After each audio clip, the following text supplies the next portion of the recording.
So,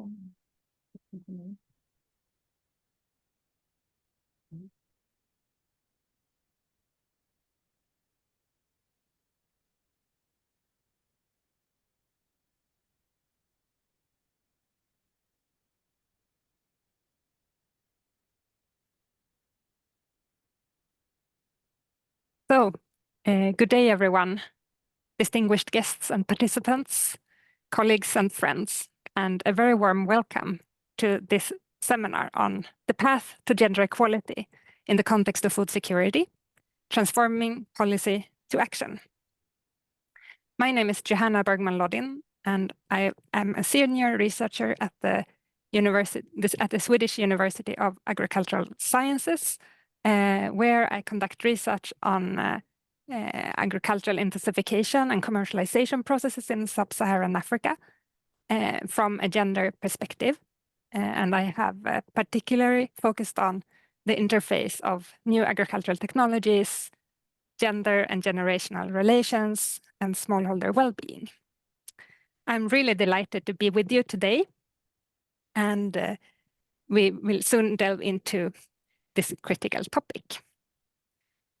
The year 2023 marked a pivotal moment in our collective efforts to strengthen gender equality and women's empowerment in the context of food security and nutrition. This seminar has been organized to allow us to reflect on the progress and challenges that lie ahead in this critical area, taking as the points of departure 2 benchmarks from last year, namely FAO's landmark report, The Status of Women in Agri-Food Systems, and the Voluntary Guidelines on Gender Equality and Women's and Girls' Empowerment in the context of food security and nutrition that was adopted by the Committee on World Food Security in June. The seminar is jointly hosted by the Swedish Ministry for Rural Affairs, United Nations Food and Agriculture Organization, FAO, the Swedish International Development Cooperation Agency, Sida, and the Swedish International Agricultural Network Initiative, SIANI. For the opening remark, I'm honored to welcome Mr. Dan Eriksson, State Secretary to the Minister for Rural Affairs in Sweden, as well as for the closing remark, Madam Ambassador, Her Excellency Nosipo Jetsile, Chair of the Committee on World Food Security. We will also have the privilege to hear from a number of distinguished experts in the field. Dr. Lauren Phillips and Mr. Giovanni Enriquez from FAO, Mrs. Tanja Green and Ms. Rebecca Ramstedt from the permanent representations of Finland and Sweden to FAO, WFP, and ETHAD, and Ms. Elizabeth Simultan from Sida. After the presentations, we will have the opportunity to listen to a panel discussion engaging with Lauren, Rebecca, and Elizabeth. So let us use this time to listen, learn, and engage. And I encourage all of us to actively participate. As audience, you can use the Q&A function, which you find at the bottom of the Zoom banner, to pose your questions to the speakers. There will hopefully be some time for questions in relation to each presentation, but there will also be more time towards the end when we have the panel discussion. So please post your questions using the Q&A function, and also say who the question is targeted to so that we know. So let us learn from each other's experiences today and contribute to the dialogue that will drive the transformation of policy into action. I will also bring to your attention that this seminar is being recorded, but for you as audience, you will not appear in the recording. You are also free to post your questions anonymously if you so wish, or you can include your name and affiliation, whatever makes you feel comfortable. We will also share the links to the reports in the chat function, and also the bios of the presenters in relation to their presentations. So once again, I extend a warm welcome to our distinguished guests and to all participants. I look forward to an insightful discussion ahead, and together, let us work towards a more equitable future for all. Thank you for joining us, and with that, I hand over to our first speaker of the day, Mr. Dan Eriksson, State Secretary to the Minister for Rural Affairs. Well, thank you, Johanna, and ladies and gentlemen. Since my government took office soon a year and a half ago, I had the honor to participate in the launch of the FAO report on the status of women in agri-food systems last April. I also had the pleasure to take part in the much anticipated adoption of the CFS Voluntary Guidelines on women's and girls' empowerment a few months ago, of which you will hear more about shortly. It's therefore a delight for me to follow up on those two important events and provide the opening remarks for today's seminar on transforming policy into action to achieve gender equality. As you are aware, data shows that the world is falling short of achieving gender equality and SDG 5. We are also not on track to end hunger and reach SDG 2 by 2030. In fact, development is regressing in many areas despite global efforts. Reports show that if current trends continue, over 340 million women and girls, an estimated 8% of the world's female population, will live in extreme poverty by 2030. And close to 1 in 4 will experience moderate or severe food insecurity. We know that women produce the majority of the food in developing countries and are responsible for half of the world's food production, yet their critical role as food producers and providers to household food security is still to be fully recognized. It's therefore imperative, not the least for me in my role as State Secretary, to look for solutions which will make a difference on the ground and in people's lives. In the new policy for Swedish aid, which was adopted in December last year, the Swedish government clearly states that our efforts will be a strong force in support of gender equality. Our focus is on women's and girls' freedoms and rights, their empowerment and their opportunities.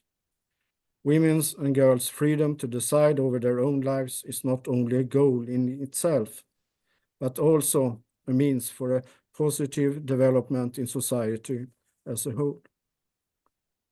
We particularly underline women's economic empowerment, the importance of their participation in local business communities and their ownership and inheritance rights.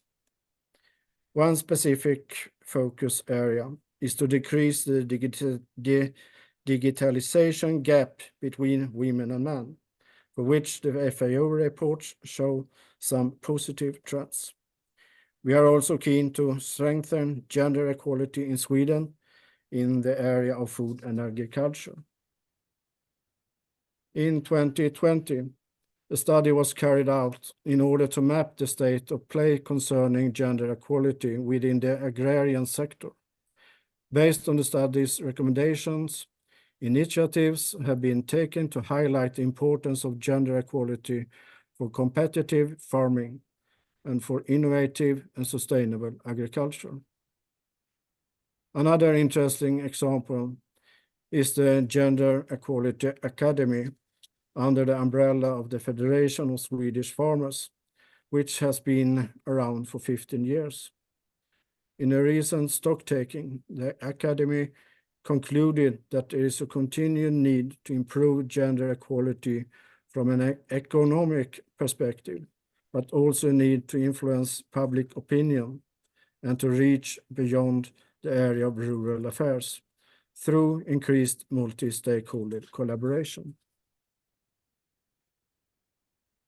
And before I end, I want to take this opportunity, knowing this grassroots movement well, to mention the power of women that exists in Slum Dwellers International. It's about the poorest of the poor. It's mostly women who, in their saving groups around the world's slums, make sure to take power into their own hands to get a decent home and sanitary facilities to be able to live a good life. In recent years, they have also actively worked on the climate issue and urban agriculture's way out of poverty. The power that exists in this movement is a good example of women's liberation that changes living conditions for real. And to those of you who know about or work actively in this movement, wherever you are, it's your struggle that also make the State Secretary have the strength to continue working to, in the little way I can, support women's and girls' right to their own life. I have met you, I have seen you, and I know the reality you live in. And you have my admiration. With those words, I wish to thank you for your attention and wish you a productive discussion and a successful seminar. Thank you. Thank you so much for those insightful and very touching words, Dan. And now I would like to introduce our next speaker, Dr. Lauren Phillips, who is the Deputy Director for Inclusive Rural Transformation and Gender Equality at FAO, and also one of the co-authors of the FAO report, The Status of Women in Agrifood Systems. The floor is yours, Lauren. Thank you so very much, Joanna, and thank you to, can you hear me? Okay. Thank you very much, Joanna, and thank you to the governments of Sweden and Finland for the invitation and for the chance to share with some of you who may not have yet heard some of the core messages from the report that we published last year. I'm really appreciative of this opportunity. So if we can go to the next slide, what I'd like to do today is to sort of present to you some of the key findings from the Status of Women in Agri-Food Systems report, which FAO published in April of last year. And I'm also going to try to provide a little bit more evidence for the policy findings, because I think it's very important to look at those in light of the voluntary guidelines that were approved by the Committee for World Food Security last year as well. Next slide, please. So in terms of high-level findings, I'd like to start with the sort of overall finding on employment. If you can go to the next slide, please. The report found that agri-food systems are in fact one of the major employers of both women and men globally, but are an especially important source of employment for women in low and middle income countries. Globally, 36% of women who work are working in agri-food systems, which means both on the farm and off the farm in retail, marketing, processing of food and food products, along with 38% of working men. There's been a decline over time in the number of people working in agri-food systems because the number of people working in agriculture on the farm is declining, as you can see there in the bar graphs on the right-hand side. And as I mentioned, agri-food systems are a greater source of livelihoods in many countries for women than for men. In fact, in sub-Saharan Africa, of the women who work, 66% work in agri-food systems, and 71% of the women who work in Southern Asia are working in this sector. Next slide, please. Despite the fact that working in agri-food systems is a major source of livelihoods for women across the world, the way that women are participating and working in this sector is not equal. So many women find themselves in marginalized roles and with worse working conditions than men. 49% of women are working in vulnerable on-farm jobs compared to 17% of men. That means that they don't have contracts, they may be working informally. And in the sort of off-farm sector, only 60% of women are working for formal wages compared to 75% of men. So there are these major inequalities in the sorts of scope of work that men and women have access to, both on the farm and off the farm. And overall, the report finds that the type of work that women do in agri-food systems, in addition to being irregular and informal, can also be part-time, despite their desires to work in full-time roles, low-skilled, labor-intensive, and in general, in parts of the value chain, which have less contribution to GDP. Next slide, please. Additionally, there are important gaps in the productivity of women's farm work and in the wages that women achieve for working in agriculture. So the report estimated that there is a land productivity gap of 24% between women and men, or between female and male managed farms of the same size. And that on average, women are only earning 82 cents on every dollar earned by men in wage employment in agriculture. Both of these gaps are driven not only by the fact that women may have lower levels of education or less access to resources, but also due to discrimination, which helps to explain why this gap is so persistent over time and space. Additionally, we know that women face greater burdens of unpaid care and domestic work, which can limit their employment opportunities and accounts for why so many women work in part-time roles. So on average, women globally spend more than 4 hours a day on this kind of unpaid domestic and care work, while men spend less than 2 hours. And these gaps can be much bigger in some low and middle income countries. Next slide, please. Women also still continue to face gaps in their access to resources, services, and assets. And in fact, the improvement over time, over the last decade, has been very marginal. So women still face significant difficulties in accessing extension services, irrigation for their farms. Livestock ownership is lower across most categories of livestock for women than for men. And they also face still gaps in access to finance and technology, despite the fact that these gaps are starting to close. And so there's a variety of different kinds of gaps that we analyze in the report. And in general, the progress has not been very positive. Next slide, please. As I mentioned, in terms of access to assets that are important for agri-food systems, one that stands out is the fact that there is still a large gap between women and men's land tenure or ownership of agricultural land.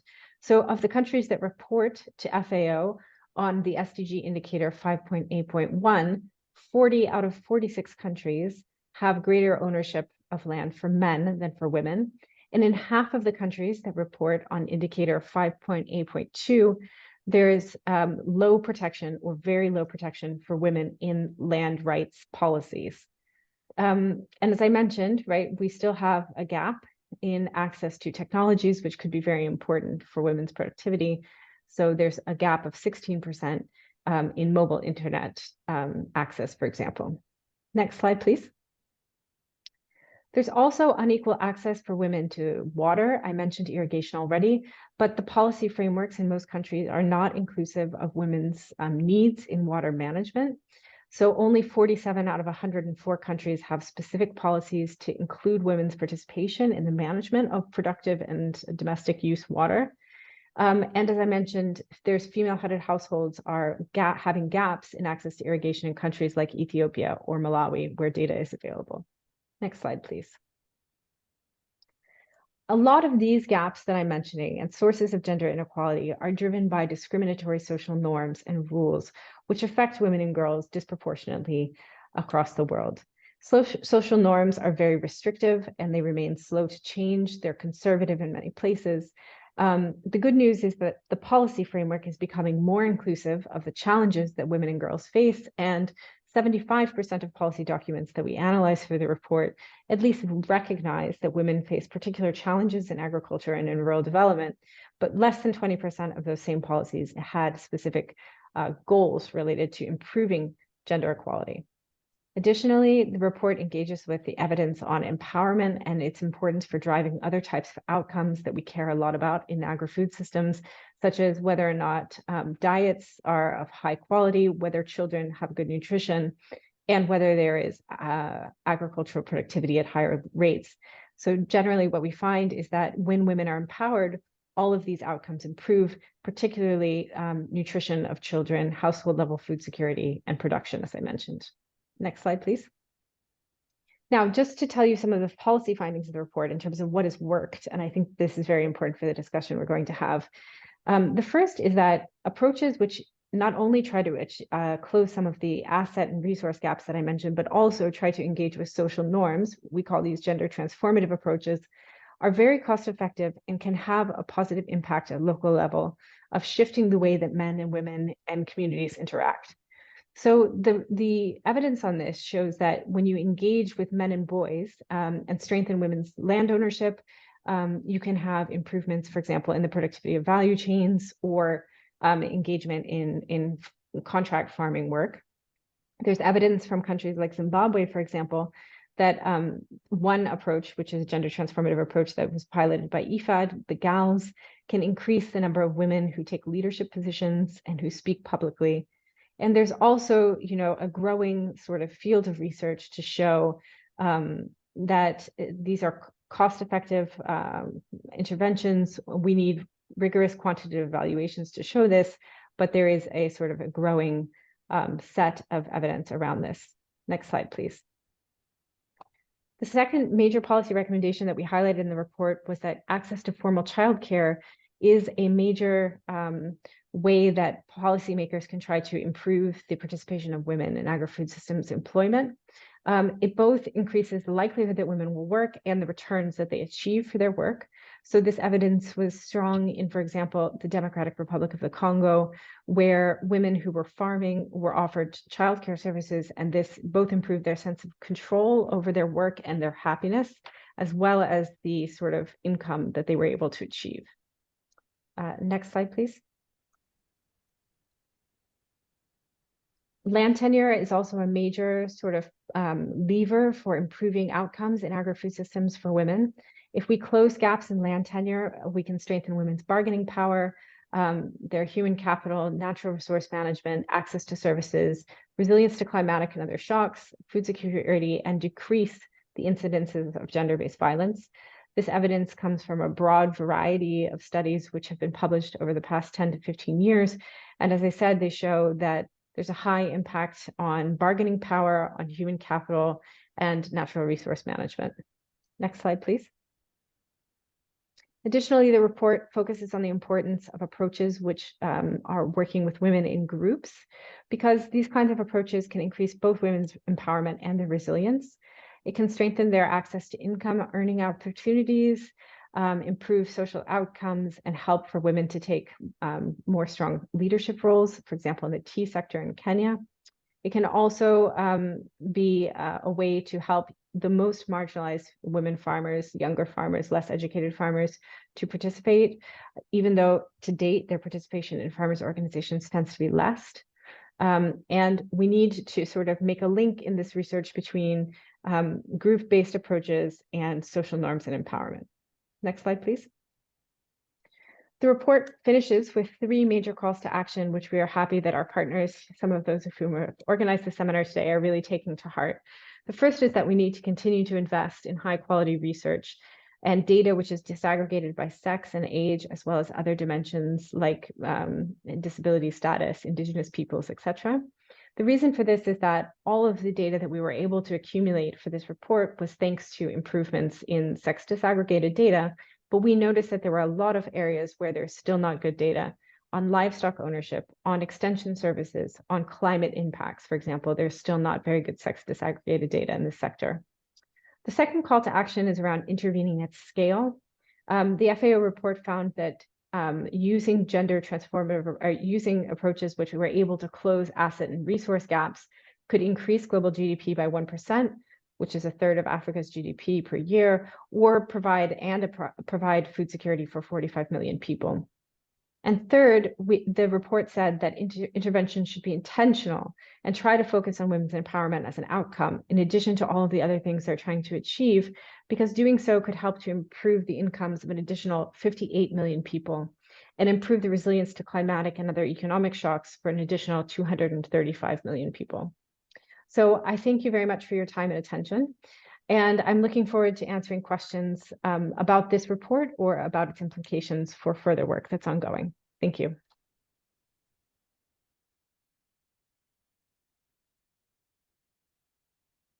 Lauren, for that informative presentation. I think you really set the scene for the rest of the discussion that we're going to have here today. Thank you. Before I have a question to you, it was just brought to my attention that some in the audience wonder about access to the presentation afterwards, and it is being recorded, so it will be released online, I suppose, on our participants' organizations' web pages, but maybe we can post in chat more information on that so that you can see how you can access it later. So, Lauren, as a researcher myself that have focused a lot on studying technology adoption and how it is often gendered, it made me really glad to see that you mentioned that the gender gap in technology adoption is actually closing. And I'm getting curious, do you know, or can you reflect a bit on the reasons behind this? Because it has certainly been a challenge before to reach women. So is it due to better extensions, service access, or better targetry in terms of meeting the needs and preferences of women? Or is it about women's mobility? Or, yeah, if you could say something. Thank you, Joanna. So I think this is there's some good news and some bad news on this in the report. So on the bad news side, in many areas like access to new types of seeds, or fertilizer, or mechanization, there's not much evidence that the situation has improved significantly over time in women's access. So the gaps are kind of stagnant and not closing. And I think that does sort of raise the need for us to continue to look at those areas very carefully to make sure that women are adequately targeted in interventions which are working on agricultural and agri-food system technologies. On the other hand, the gap is narrowing in terms of women's access to new digital technologies. So in access to the mobile internet or to having mobile phone ownership. The gaps can remain very large in some countries, but globally, the number of women who have access to these digital technologies has improved. And I think that is part to do with the fact that there has been an effort to marry technologies. So, for example, mobile money and mobile telephony have gone together, and that is where you see some positive change in both access to financial services and to digital technologies. Thank you. And as a co-author of the report, was there anything in particular that surprised you during the time when you were working on this? Any new facts or figures or anything that you learned yourself that surprised you? Well, one thing that I didn't emphasize here, but that was surprising to us, was just how unbalanced job losses after COVID-19 were for women and men working in agri-food systems. So while only 2% of men working on off-farm jobs in agri-food systems lost their job after COVID-19, more than 20% of women lost their jobs. And I think that this underlines just how vulnerable women's employment is in this sector. And that sort of raises the idea that we need to think about women's participation in food systems beyond the farm, right? To think carefully about the ways that women are empowered to work in food systems, in marketing, in the retail of food, and also in the processing and packaging of food. And I think that those areas need more research, more data, and more evidence and policy recommendations. Thank you. I have a question from the audience. How can practitioners implement gender transformative approaches in short-term, non-policy-centered projects? There's lots of different tools available that are gender transformative. There's a compendium that has been published by the Joint Program on Gender Transformative Approaches. We have one colleague here, several colleagues here from that program. And I think that that compendium is very useful because I think it shows around 17 different ways that you could try to address underlying social norms in order to, improve the conditions under which women and men are participating in food systems. It should be said that these approaches need to work with both women and men. They're community-based approaches in many cases. They're not just for women, right? And that they're really about addressing the sort of underlying assumptions about the kinds of things that women and men should do in agri-food systems work and amongst their households and communities. Thank you. And one last question from Pamela Del Canto. She asks, I'm interested in learning more about FAO's work in the social norms or harmful practices space. Can you elaborate a bit more? Sorry, Joanna, could you please repeat the question? Yeah, we have a question from Pamela Del Canto. I'm interested in learning more about FAO's work in the social norms and harmful practices space. Can you elaborate a bit more on that?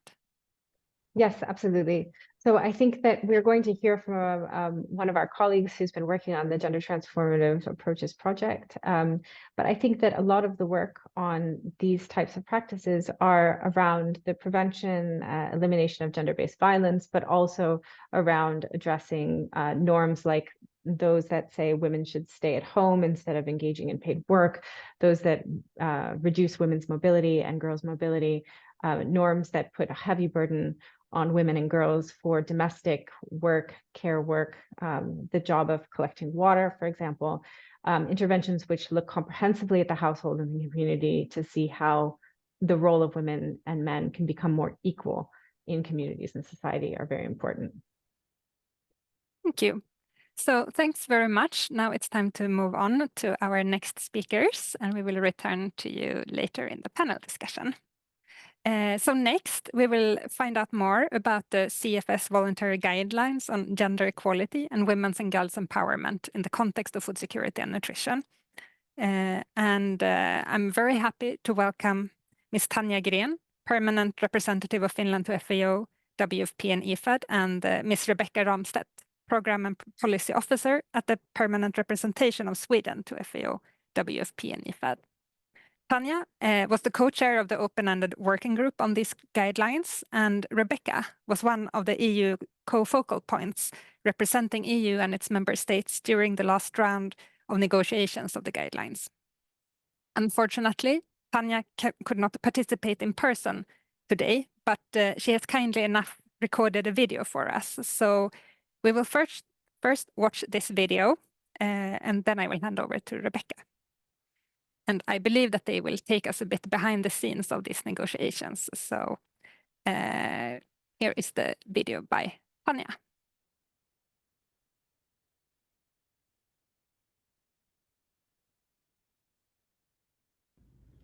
Excellencies, ladies and gentlemen, my name is Tanja Gren and I'm Permanent Representative of Finland to Rome-based UN agencies, FAO, WFP and IFAD.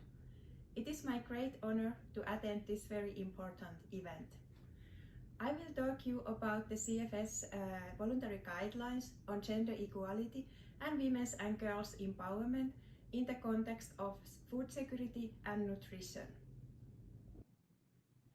I was one of the co-chairs of the preparation and negotiation process of the gender guidelines. The process started in October 2019 when the plenary of the Committee of World Food Security, CFS, endorsed the policy process to prepare and negotiate the voluntary guidelines. The process was long, but I think that all the time was needed so that the plenary could endorse the guidelines in the CFS 51 plenary session last autumn in Rome. First, I would like to say a few words about the process itself. Then I would like to talk about the objectives of the guidelines and the core principles that underpin the guidelines. Lastly, I would like to introduce the guidelines briefly. Of course, I'm not able to make any justice to the rich and important content of the document.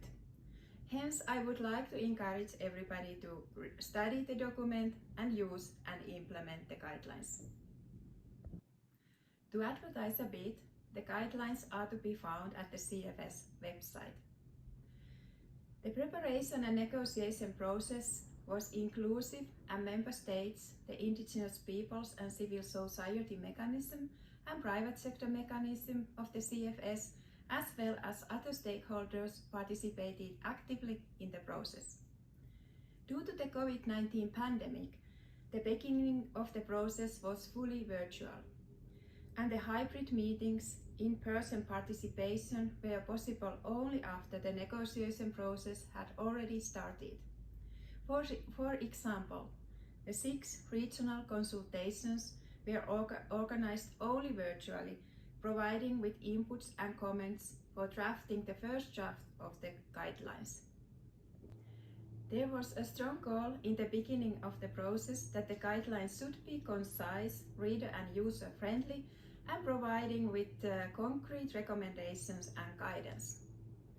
However, as the document grew to address several aspects of gender equality and women's and girls' empowerment in the context of food security and nutrition, it became quite a long document. Hence, it needed streamlining during the negotiation process. But after all, it showed how important this topic is. And now we have the comprehensive guidelines covering many different aspects.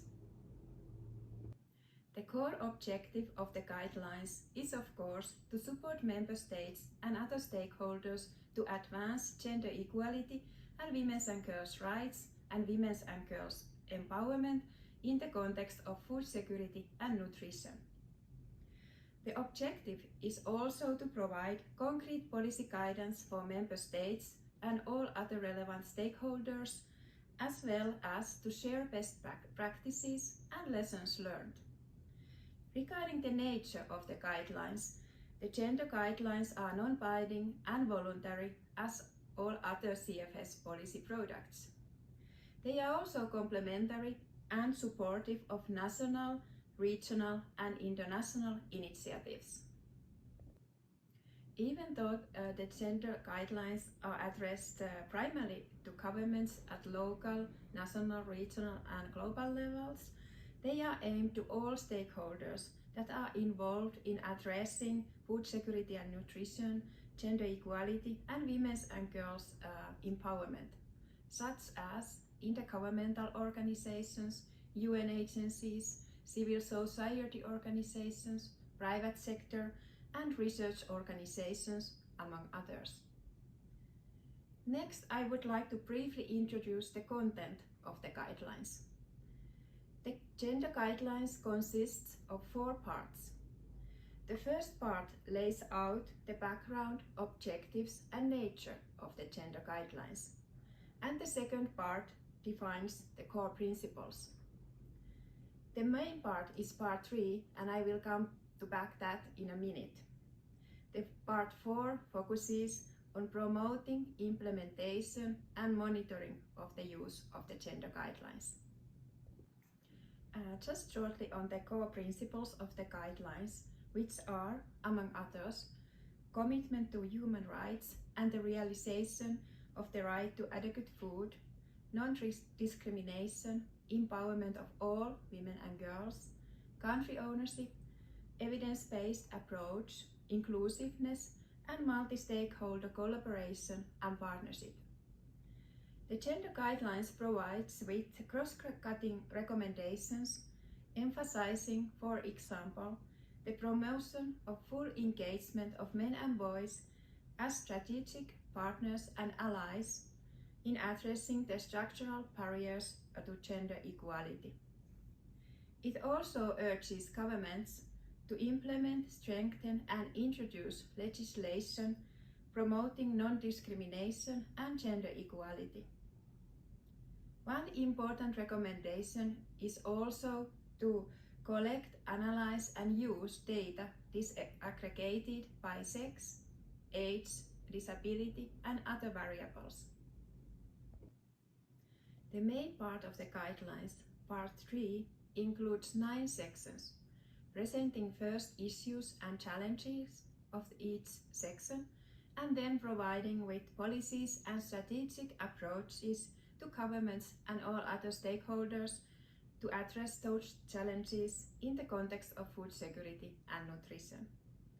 The 9 sections cover women's and girls' food security, full and equal participation and leadership, economic and social empowerment, women's and girls' access to and control over natural resources, access to education, training and capacity building, social protection, unpaid care and domestic work, elimination of violence, as well as food security and nutrition in the context of conflicts, humanitarian crises and emergencies.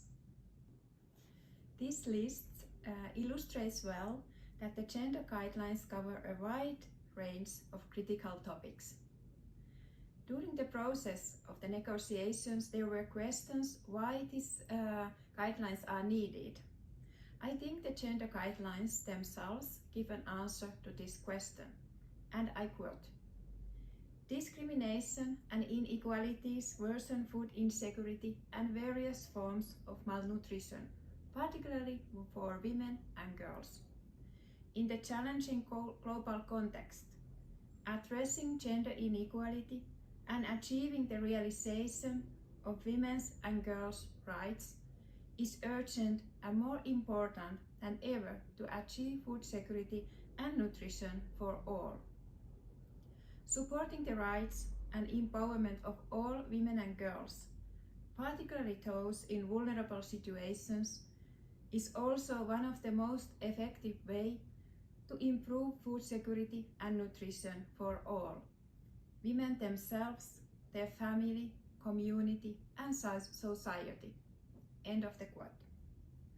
To conclude, I very much recommend to study, implement, and use the gender guidelines. Thank you so much for your attention.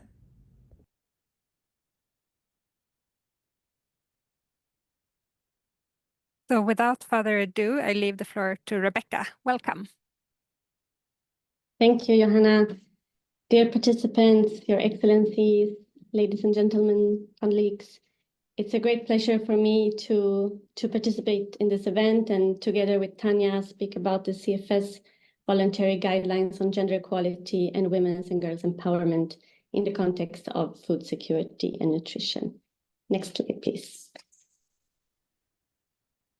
And as mentioned by Johanna, the moderator, I was one of the EU co-focal points during the last phase of the negotiations, together with my colleague Catalina Constantin from Romania. And this means that we coordinated the position of the EU and the member states on this important document. But it was really a joint effort by everyone on our side.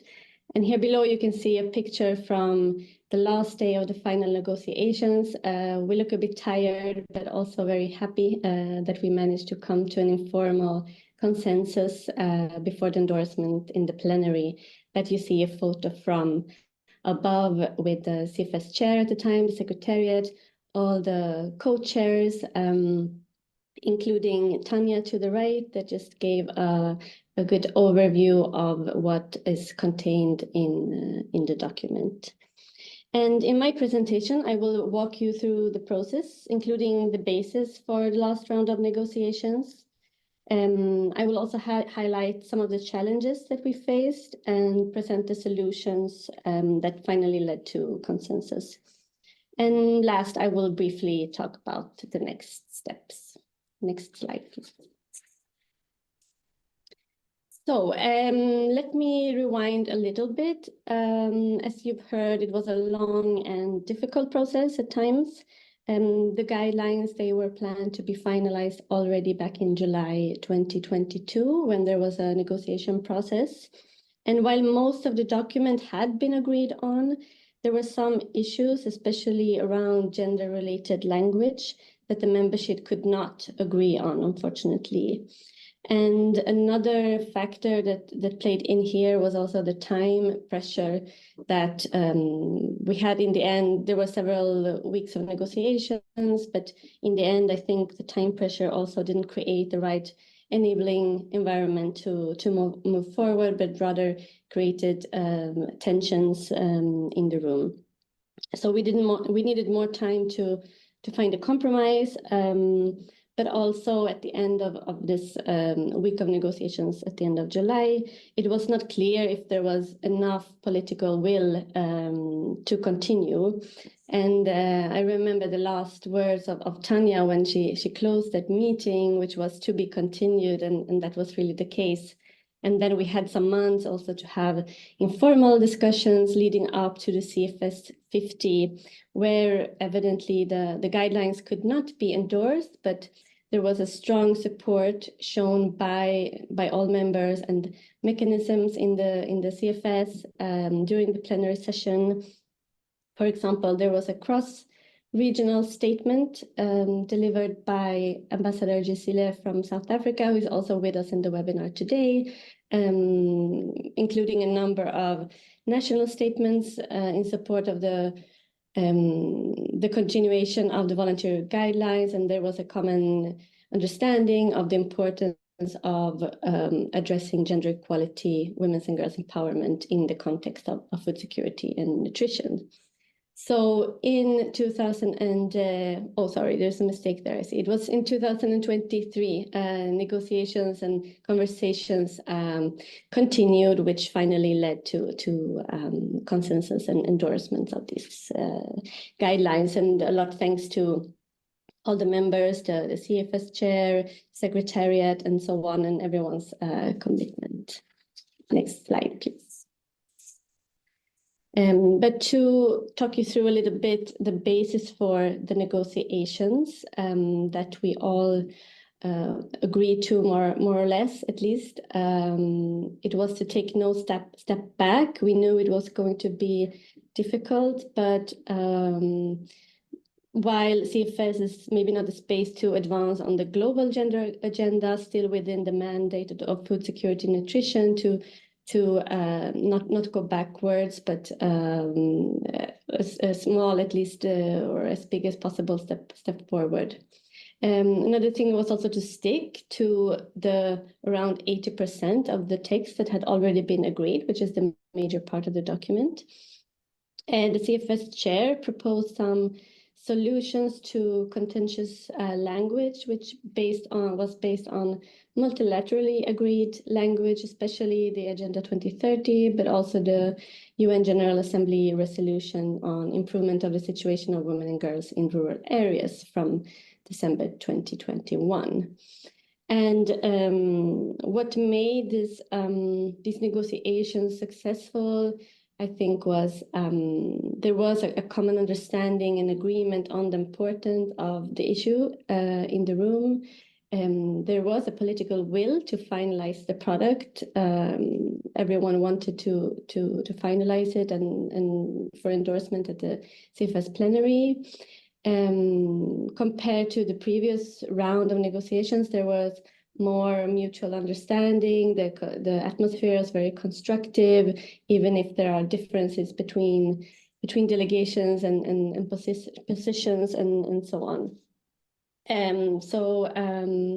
It was positive, but yet the negotiations went rather slowly, and we didn't want to again be constrained by time and let that condition the negotiations too much. So we had to put in some extra sessions to finally conclude. And I wanted to also dig into, if you take the next slide, please, some examples that were particularly challenging, and also present you with the end results or the conclusions or the solutions to those issues. So to begin with, gender transformative approaches was such a concept, and you just heard Lauren speak about that, and I know also the next speaker will give some country examples using these approaches as being very effective, but it was not included in the guidelines. And the main argument was that it was not agreed language. However, while the guidelines do not use the specific language, they do talk about addressing root causes to gender inequality, the need for structural and systematic changes, including addressing discriminatory norms that also Lauren just talked about, stereotypes, which is basically in the concept of gender transformative approaches. So I think while having that concept in there is of course important and sends an important political signal, it doesn't, hinder it from being implemented on the ground. The guidelines, they also recognize that women and girls often experience multiple and intersecting forms of discrimination, as well as gender-based violence, including sexual violence. There are several references to that. And it also references twice to sexual and reproductive health and reproductive rights. One, as it is now on the screen, and one slightly lighter or weaker reference to sexual and reproductive healthcare services. Next slide, please. So to conclude, and as also mentioned by Tanya earlier, the voluntary guidelines, they address a wide range of issues important to the food security and nutrition for women and girls. They have a strong focus on human rights, social protection, access to resources, finance, women's participation in decision-making.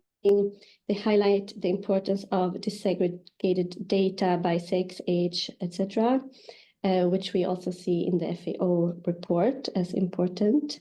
They're aligned with other important conventions and goals like the SDG 2 on zero hunger and SDG 5 on gender equality, and can be used as a tool for governments and other stakeholders to achieve or help to achieve those goals.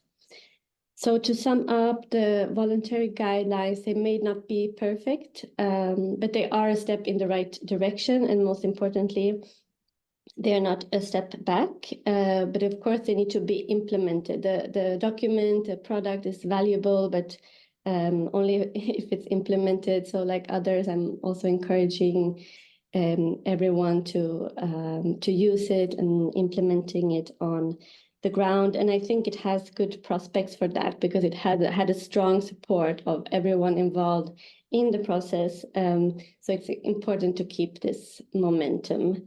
The fact also that they are voluntary of nature also can help member states to implement them according to the priorities and in their own pace and so on. But we will talk more about the uptake, I think, in the next part of this webinar. Just last, I put this photo to symbolize women and men working together, both as agents, but also as beneficiaries of gender equality, because in the end, it benefits all. Thank you. Becca, for taking us behind the scenes and sharing this journey with us. Unfortunately, I noticed that we're getting a bit behind the schedule, so I will keep the questions to you for later for the panel instead, because there's a lot more to talk about. But mindful of time, I will therefore now invite Mr. Giovanni Enriquez, the National Program Coordinator of the FAO Joint Program on Gender Transformative Approaches in Ecuador. And he will tell us more about their work on promoting GTA for food security and nutrition. A warm welcome, Giovanni. Thank you, Joanna. Greetings, dear colleagues, excellent guests and friends. Thank you for joining us to explore the main achievements of the Joint Program on Gender Transformative Approaches for Food Security and Nutrition implemented in the rural context of Ecuador by the United Nations Rome-based agencies, FAO, IFAD, and WFP, and the financial support of the European Union. My name is Giovanni Enriquez, National Program Coordinator, and I congratulate the planners of this event. Next slide, please. I would like to begin this presentation by describing the main goal and essential components of the Joint Program implementation. As you can see, the objective is to contribute to SDG 2, zero hunger, by addressing the root causes of gender inequalities, besides support the Rome-based agencies to integrate gender transformative approach in their work and enhance collaboration and synergy across the Rome-based agencies. About components, first, in the framework of knowledge generation, this program has implemented training sessions aimed to staff from Rome-based agencies and their allies. This session focus on gender transformative approaches, addressing reflective practices, strategies for change, and transformational methodologies. The purpose is to incorporate gender equality principles across various domains. Two, during the program field implementation periods, rigorous testing was conducted to assess the effectiveness of transformative process systematically. These efforts were directed towards fostering gender equality at multiple levels within communities, households, and institutions. Three, The program's capacity enhancement and learning initiatives were designed to empower rural women and leadership roles while promoting the integration of gender equality within the organizational structures and cultures. And from a macro perspective of the program implementation, it also made it possible to address gender equality across government institutions for policy effectiveness. In Ecuador, from a general point of view, the program has contributed to reducing barriers and gender gaps in family farming for greater economic autonomy of rural women by strengthening their productive capacities and access to services, resources, and markets, food security, and decision-making. Next slide, please. The theory of change has been our guide in the implementation of all activities developed by joint program. Initially, we identified the local underlying causes of gender inequality in order to have a clear visualization of the problem related to discriminatory gender-based social norms and its impact in agrifood systems. This diagnosis helped us to define the intervention considering the specific needs in each sphere of action, and according to it, sustainable methodologies and strategies started to be implemented. These initiatives triggered change to improve more equal power relations at the different levels, such as households, communities, organizational, and policies and legislation. Next slide, please. The results of the diagnosis of underlying causes of discriminatory gender-based social norms did not remain only in a report, but they were socialized in the communities where the studies were developed and set in place the implementation of the theory of change. In this stage of socialization, rural women and men discovered behaviors that increased the inequality and poverty within their personal and work environment. The participants became aware of their roles as victims or perpetrators in a touching moment of the acceptance, which allowed them to open the doors to a desirable change. This led us to test the implementation of innovative methodologies of the gender transformative approaches to transform these realities into a better life. At the household level, the program made alliance with the local governments to invite patriarchal communities to participate from agriculture, food security, and nutrition training sessions, but tackling the problems of the gender inequalities and unhealthy masculinity. Following the achievements of this approach, it was also merged with the field schools of the Ministry in Agriculture and Livestock of Ecuador. Then at the community level, for the first time in Latin America, the Dimitra Club's methodology was tested with a focus on the integration of informal rural groups of women and men to discuss about collective problems and overcome through more equitable participation and decision-making. Dimitra Club's approach was a success in the first implementation, and it was adopted by the local government as local policy for their next 4 years. And the organizational level, through the implementation of workshops, the agency and participation of women in cocoa and honey value chains were improved, as well as the organizational culture with gender perspectives in several institutions and associations. Also, the gender-focused analysis of the cocoa value chain was conducted, which made it possible to identify needs for change and political levels, what I will take about in the next slide. Next. Okay, the political level, the action, yes, that's correct. The political level action have been support in the National Agricultural Strategy for Rural Women of the Ministry of Agriculture of Ecuador, which has been a key factor in maintaining continuity despite the constant change in minister and political authorities. The articulation with politicians, leaders, cooperative representatives, and civil society in general is due to the support of the joint program on gender transformative approaches for food security and nutrition in the framework of the activation of National Rural Women's Roundtable. This national strategy also has field schools to improve quality of family farming production. This supported the implementation of communities and family gardens through the articulation of national and local governments. And this garden feeds 1,300 malnourished children. As I said before, regarding value chains, the joint program supported Ministry of Agriculture in the development of the Women's Seal certification as part of an analysis of the cocoa value chain with a gender focus to promote organizational improvement and more equal power relation at the household and associative levels, allowing women to participate in trade and directly earn income beyond dedicating themselves only to agricultural works, which has previously unrecognized.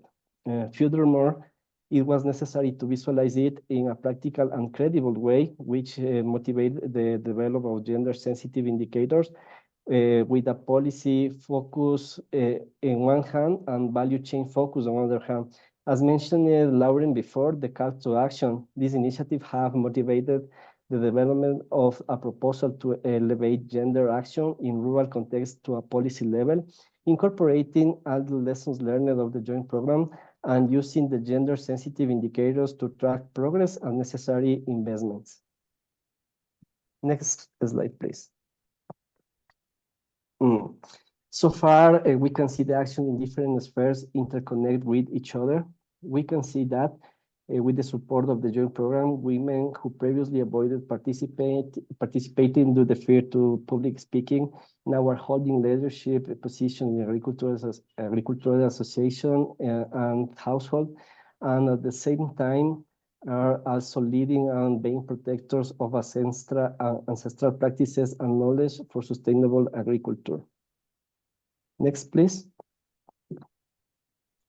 Please read some testimonials in the field, the methodologies and initiatives presented, and other like social and behavior change communication from WFP and closing gaps from IFAD were also tested and incorporated in a self-learning course of gender transformative approaches and intersectionality as requirement of rural extension agents of the Ministry of Agriculture in Ecuador. And the next.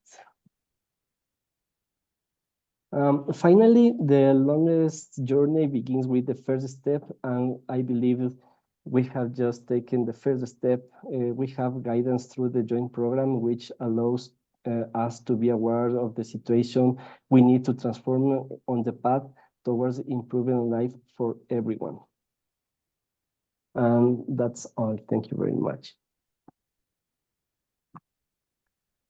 Thank you so much, Giovanni. And I believe I speak on behalf of everyone when saying how interesting it is to find out about your work and what the difference it makes on the ground. So thank you.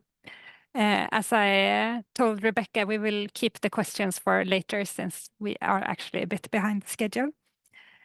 So now I would therefore like to welcome Ms. Elizabeth Simultan, who is a senior policy specialist in agriculture and food security at Sida, for our last expert presentation today. And she has really been a savior because Sida's gender expert had to cancel with very short notice, but Elizabeth did not hesitate to step in on her behalf. So thank you so much, Elizabeth. And the floor is yours. Thank you so much. And well, Sophia sends her regards. So she's the lead policy specialist on gender, and unfortunately she could not join. But I've tried to combine our expertise areas and talk about what gender means for Sida and the work we do on agriculture and food security. But I will cut it short because we've had so many good examples already. So I would just, in the interest of time, keep it a bit shorter. Sida has a long-standing commitment to gender equality and women's and girls' empowerment. And this has also been reinforced by the Swedish government's new reform agenda for Sweden's development aid, where women's economic empowerment is specifically pointed out as one of the target areas for gender equality work. And gender equality for Sida is both a thematic area and a perspective that should be integrated in all our operations. So it means that we mainstream gender equality in our contributions and also have targeted interventions. And currently, gender is integrated in almost 3/4 of the disbursements that we do pay out. So the basis for Sida's work on gender is a careful analysis. Among them is a multidimensional poverty analysis and the gender analysis. And that helps us to understand the context and the communities and what kind of poverty and gender gaps should be addressed. So in the multidimensional poverty analysis, food comes up as one example of a resource that often affects women and men, girls and boys differently. And we have heard already so many examples earlier in the presentations. But these resource inequalities are so aligned with the dimensions of food insecurity or food security, if you like, and the examples of gaps that the FAO report presented earlier. Access to land or tools affects what or how much you can produce. Access to income affects how much food you can buy to your family or to yourself. But I also wanted to add something we haven't talked about so much today, which is the conflict perspective. So women and girls spend a lot of time and energy to go and fetch water. That's only one example. And not only is that a problem that they spend a lot of time fetching water, but do they feel safe on their ways to the water holes, or when they go and sell their products in the markets, or when they go and work in the fields? So so this is one aspect of conflict. Of course, conflicts also cause a lot of other problems with food and food availability and access to food. The other thing that we've touched on a little bit was the food insecurity within a household and who gets food or whose food gets reduced first.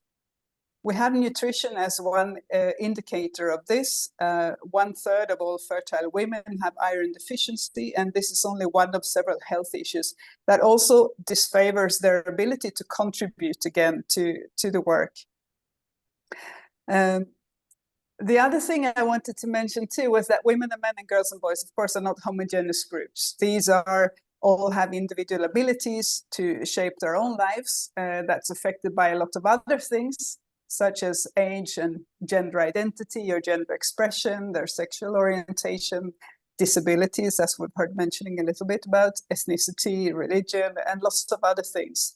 So to help and understand those different needs and possibilities, it's important also to use intersectional approaches that will consider then how gender intersects with all of those other identities and how they affect each other.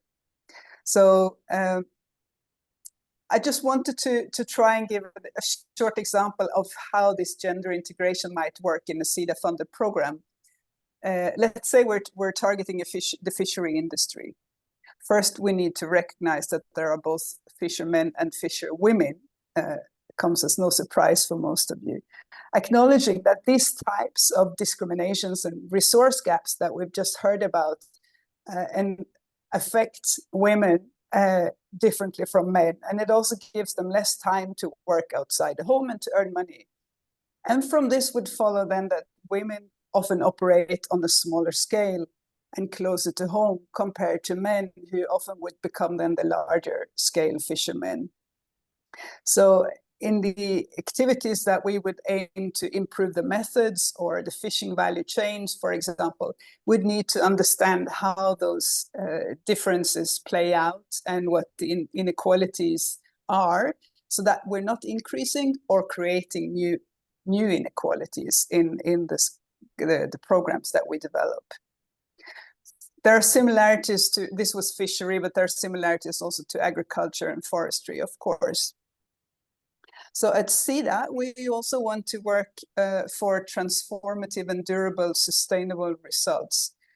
So that means also to addressing social norms that are creating these gaps and power imbalances or resource gaps that we've just heard so many times already about.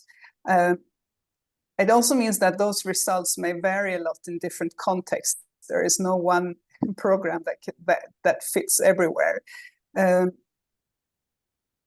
just lastly, I just want to add here that these voluntary guidelines are a step forward, not a step back, as Rebecca said. They will be really important for guiding Sida's work ahead.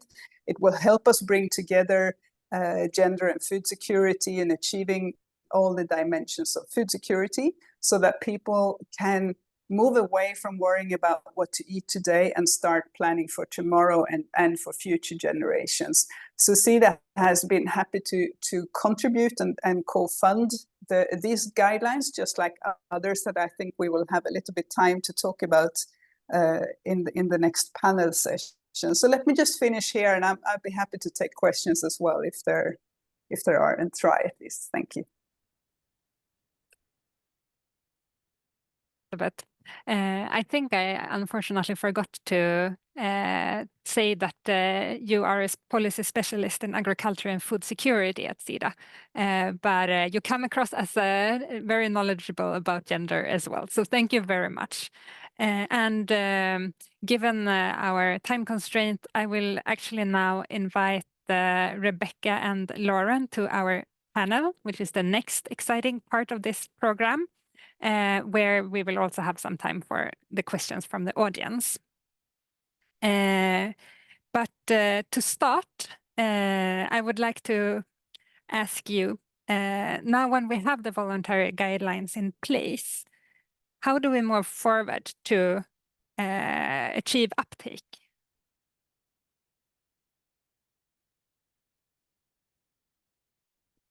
Is that to me first, or? Yeah.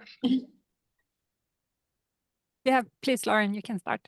Okay, thank you so much. I think you've heard from a lot of the different speakers about the challenges and opportunities that the guidelines, the challenges of getting them approved, the opportunities they present. But I think what we need in this next phase is awareness raising. So this kind of seminar can bring the guidelines to the attention of a greater audience. And I'm very happy that the document has been shared in 6 languages with everyone here. And I think that is also about sensitizing people about the potential for voluntary guidelines, how they can be utilized, where they're utilized, and capacity building, which targets different kinds of actors. And I think there's a variety of different types of actors who can participate in the implementation of any of the voluntary guidelines that the CFS has published. And that ranges from civil society to the private sector to governments. And I think there's a role for each of those different kinds of constituencies. And so I'm very happy that people are listening to that.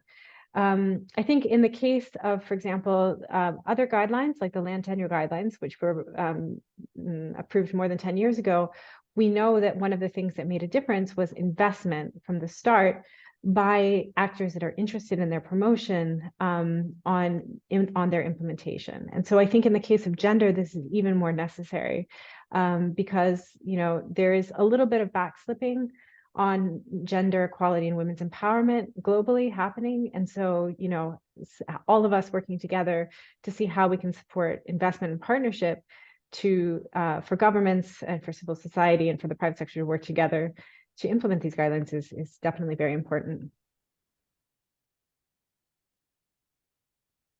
Yes, and if I can jump in, I can only agree with Lauren there that now we should really, and as I said in my presentation, use this momentum because these guidelines were endorsed very recently. So use that and raising awareness about the guidelines. And I wanted also to take this opportunity that there is actually a particular CFS work stream that was just started about uptake. It's called Increasing Awareness, Ownership, Use and Usefulness of the CFS Policy Outcomes. So it's not only about the gender guidelines, but all the CFS products, and that's happening this year. So it will be presented at the next CFS plenary in October, and there is now a draft action plan for that. So members can also provide their inputs in how that will look. And like Lauren mentioned, I mean, they're already available in 6 languages, and I think one way also to increase uptake could be also to translate them in additional languages, in local languages, or maybe also break them down because they are quite long. So depending also on what governments or other stakeholders want to focus on and prioritize, they could also be, broken down and used in that way.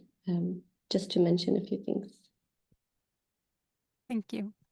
Well, Elizabeth, would you like to add something? Yes, well, Yeah. I can say that Sida has a gender toolbox that we use for our desk officers and program managers, and we also use that information to communicate with the program partners, partner organizations. So it will certainly go in there, and it will be of use.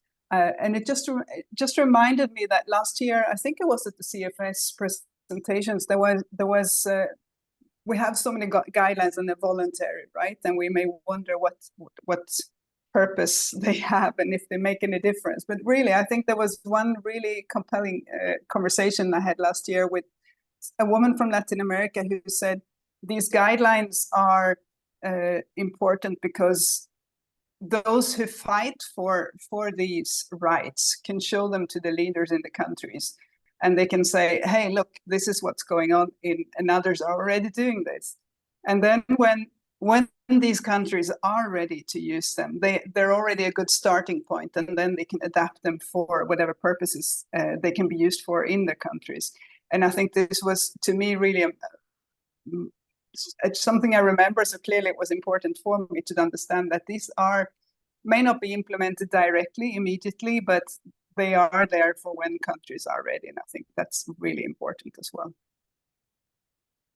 Thank you. And I would like to follow up on this topic a bit, more specifically asking you to reflect a bit on the issue of inclusion and how to make also the implementation process inclusive. Because from what we have heard from Rebecca and Tanya, it has been a very inclusive process in coming up with these guidelines and agreeing on them. So how can we safeguard inclusion?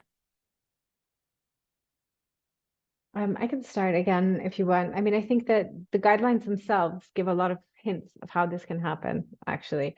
So they talk about intersectionality, or the importance of looking at women and not as a sort of a single uniform group, but also understanding that women and men face different challenges based on where they're living, their age, whether or not they are experiencing some form of disability, if they're part of Indigenous peoples groups, etc. And so I think that the first thing is to sort of be aware of the fact that inequality is different for different women and different men across countries and within countries. And the second thing is, I think that the inclusivity has to be about, as I was mentioning with the gender transformative approach, is not just working with women and girls, but working with men and boys, working with leaders, whatever their gender, in order to sort of influence multi-stakeholders. I think, an inclusive gender analysis is a good starting point, where you have participation to understand what the roles and challenges of women are in different areas, and that these kinds of tools, in addition to the kinds of tools that Elizabeth was mentioning, they're very useful for people to see all the existing ways that we know how to do inclusive and participatory analysis, and to work on addressing material constraints and social norms when we're talking about women and girls in food security. Thank you. Would Elizabeth or Rebecca like to add anything? Yes, I can. Yeah. I'm happy to add to that.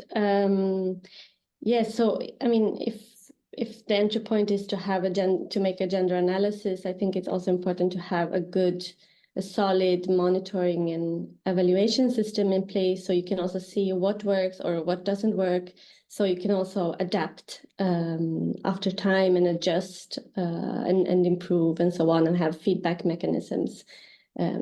So I think that's also key to having an inclusive process in this sense. Thank you. Elizabeth, any final words in No, I relation think to one word has been said already. Yeah. So I let agree. me then tweak it a bit, because one person in the audience, Amani Uisu, had a question. I think this was specifically for you, Rebecca, but I think it applies to the conversation we're right now having. How do we implement voluntary guidelines when they are voluntary? Yes, thank you, Amani, for that question. It's a very good question. I think it's also one of the strengths of these guidelines, the fact that they are voluntary. Of course, it can make it more difficult when it comes to, reporting and monitoring back, because there's no such mandatory system. But at the same time, I mean, it helps countries to also adapt the use of these guidelines and prioritize according to their needs. And as I said in my presentation, I mean, there was a really strong support for the guidelines. So, I mean, it's the responsibility now of governments, but not only, also other stakeholders, to actually take the responsibility and implement them with partners and in collaboration and so on. So I think there is also, I mean, there is a strength in the fact that they are voluntary. And to be very honest, I think that was also, I mean, it also helped during the negotiations. I think it might have also looked different if it was a binding document that we were negotiating. Probably it would have been even more challenging to get to a final result. So I think it's good what we have. Thank you. We have another question from Nanganidzai. What can you say on women's ownership of indigenous seeds?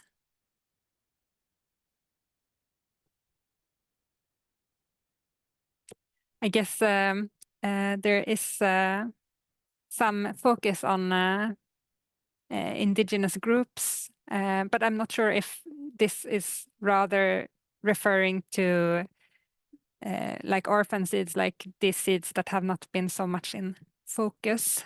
I can try and say something about this, because I think it comes down to agency, which is really important. And this concerns, I don't know the specific context here when it's talking about women's seeds, but often the women's seeds are the seeds that are important for household food security. They're nutritious and they're diverse, and they can be used when there's been a natural disaster, for example, and you quickly need to move to your second option crop, for example, and when there are big shifts. And I think the knowledge that's entailed in all of these traditional farming systems, traditional seeds, is really, really important for local food security, if not more, but definitely for, I think we have lots of examples during the pandemic, for example, to see where these systems and where people could not access the industrial seeds, that they had this second option backstash in their houses, and that they could really turn to, and the knowledge that comes with it, super, super important. Thank you.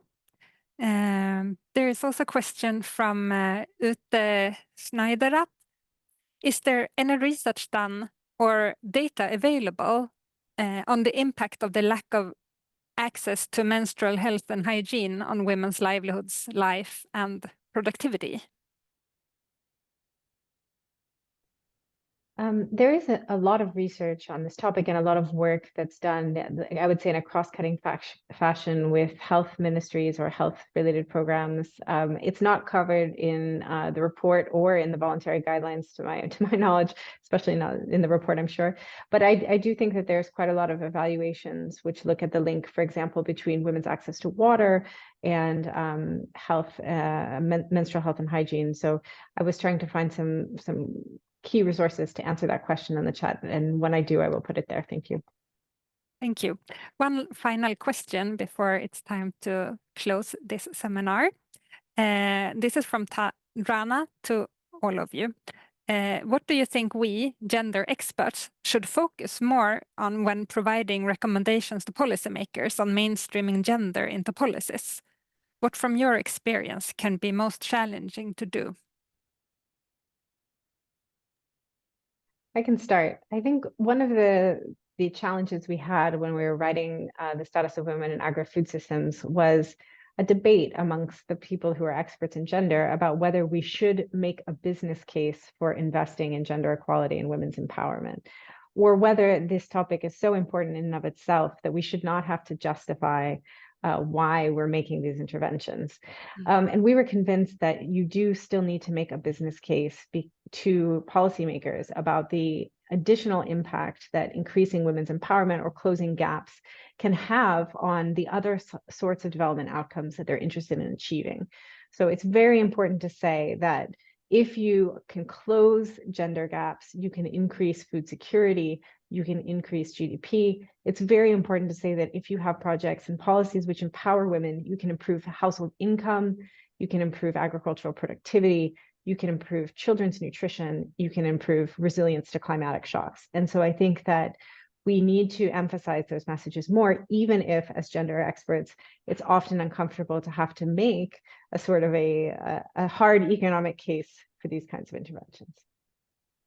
Thank you. So thank you so much for your participation in this panel and for sharing your insights with all of us. We are now approaching the end of the seminar, and I'm very honored to welcome Madam Ambassador, Her Excellency Nosipo Jesile, who is the chair of the Committee on World Food Security, for the closing remarks. The floor is yours. Well, thank you, moderator, and ladies and gentlemen, good afternoon. As we draw closely to end this session, I was actually struck by the level of depth in respect of the insights and the richness of the dialogue.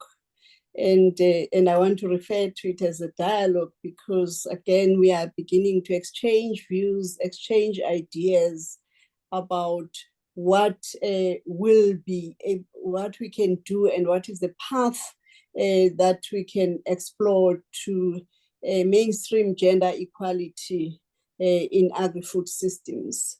And your real interventions that were shared here by the panelists and also the speakers are quite enlightening, and I'm confident that they will catalyze meaningful action towards advancing gender equality and women's empowerment in the context of food security and nutrition.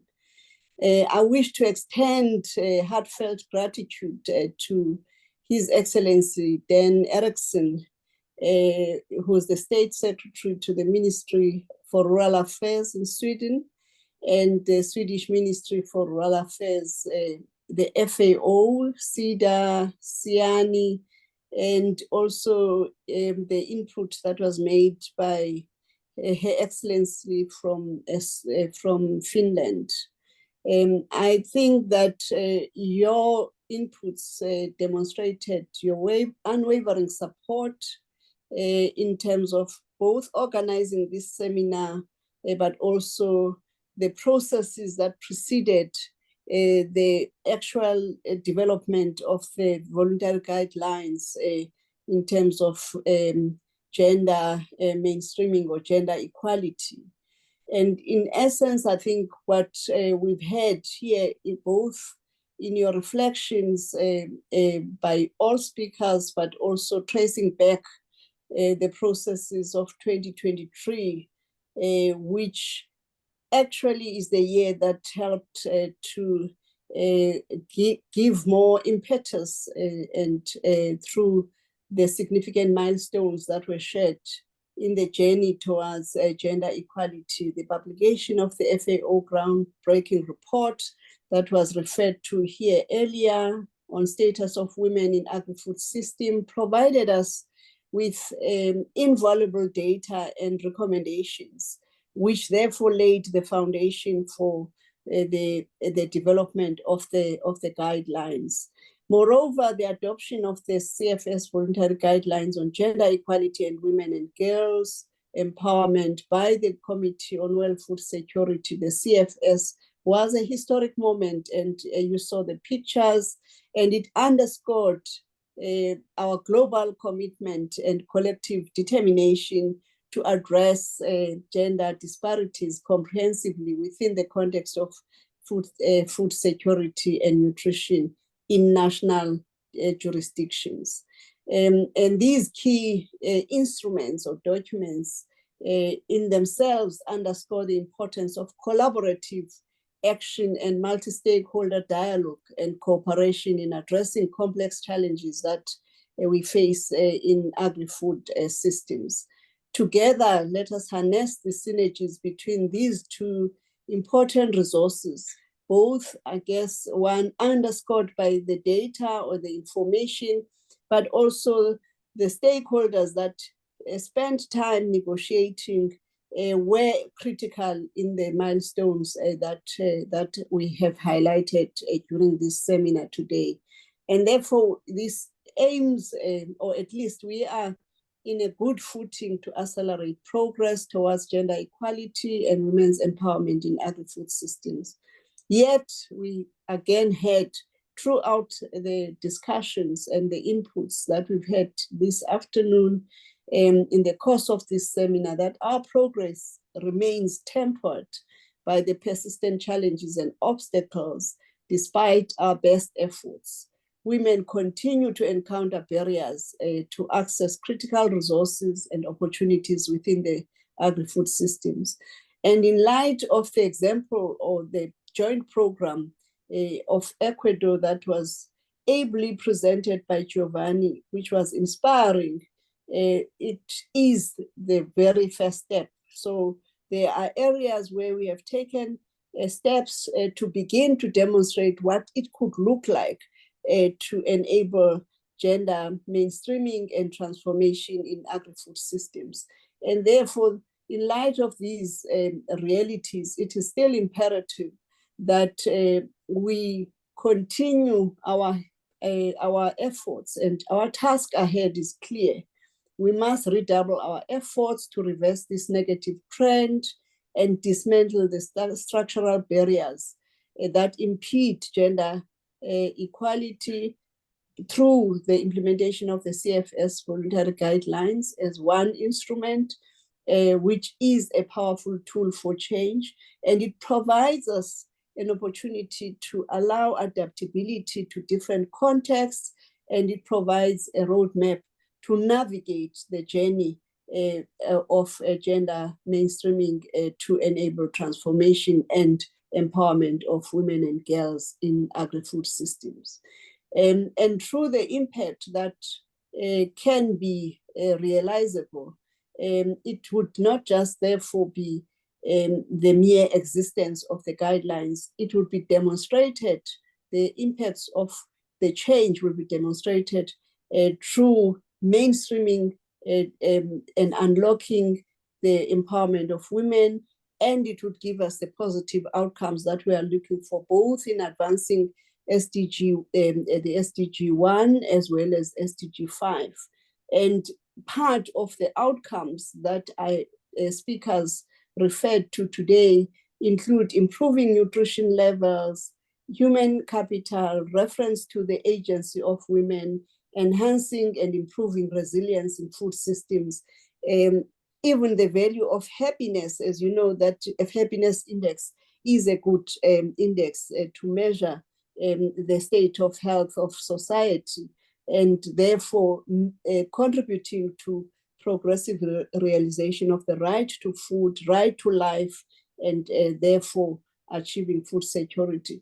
So with these few, I think, concluding remarks, I think we are calling on, so the main call is for action from all of us, all stakeholders, government, civil society, traditional knowledge holders, smallholder farmers, family farmers, and all of those important institutions, including the mechanisms that are within CFS, the private sector mechanism, the civil society mechanism.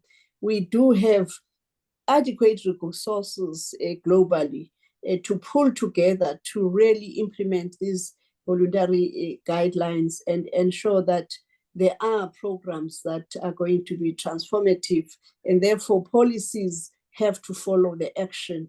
And operationalizing the guidelines, we can translate our commitments into concrete actions, and that would make a tangible difference in the lives of women and girls.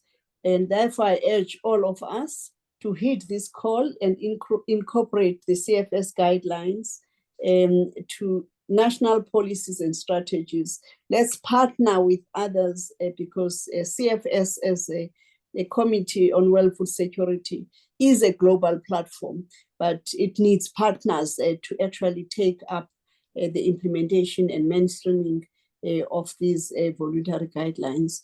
And lastly, I'd like to seize this opportunity to demonstrate our unwavering commitment to gender equality and women's empowerment, not just in words. And I think we acknowledge the contribution by the Rome-based agencies, both in terms of financing, in terms of innovation that enables women participation and young girls. Knowing that our collective efforts have the power to transform lives and create more just and equitable world for all. I'd like to really, at this point, remind you of my leader and former President Nelson Mandela, who used a few of the words that I would say are inspiring for change in the world. He used to mention in a few of his speeches, if you want to change the world, help the women.